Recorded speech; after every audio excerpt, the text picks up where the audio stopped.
Merci Monsieur le Président, Monsieur le Vice-président, chers collègues. Le 3 décembre dernier, le gouvernement de Jersey officialisait son choix d'affecter au Danois DFDS la liaison maritime passagers et marchandises avec Saint-Malo pour les 15 prochaines années. Cette décision met fin à l'exploitation de cette rotation par Condor Ferry, filiale de Brittany Ferry, qui l'effectuait depuis 1964.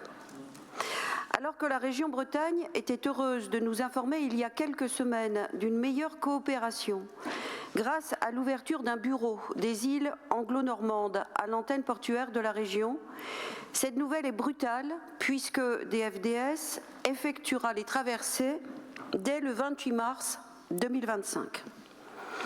Cette situation pose forcément de nombreuses questions et en premier lieu en raison du lien étroit que la région Bretagne entretient avec la Brittany Ferry via la Sabémène.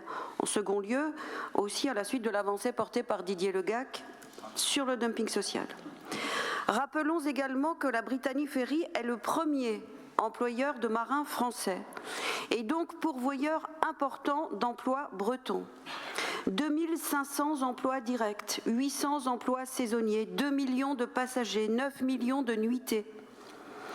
Autrement dit, l'armateur breton s'évertue à effectuer des liaisons aux normes sociales françaises et vit depuis trop longtemps une concurrence déloyale avec ses concurrents. Aujourd'hui surgit donc la question des emplois, entre autres ceux de Saint-Malo, puisque 70% de l'activité de Condor dépend de Jersey. D'autres aspects plus techniques demeurent avec la cohabitation et l'organisation à quai des navires dans le port de Saint-Malo, puisque Condor Ferry conserve sa liaison avec Guernesey.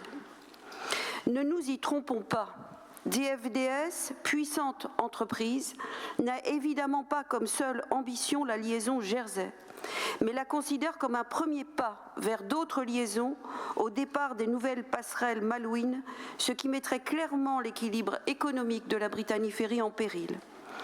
Au-delà de l'échec diplomatique, quel est l'avenir du bureau de la représentation des îles anglo-normandes après cette gifle?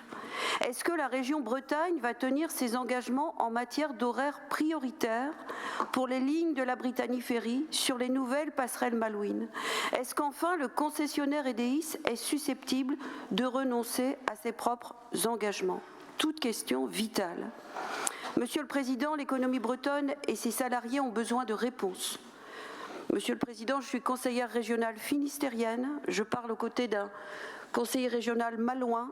Je vous pose donc solennellement cette question. Quels horaires et quelles rampes de fonctionnement la région Bretagne a-t-elle promis à la compagnie DFDS? Je vous remercie. Merci Madame. Michael Carnez va vous répondre. Oui, Monsieur le Président.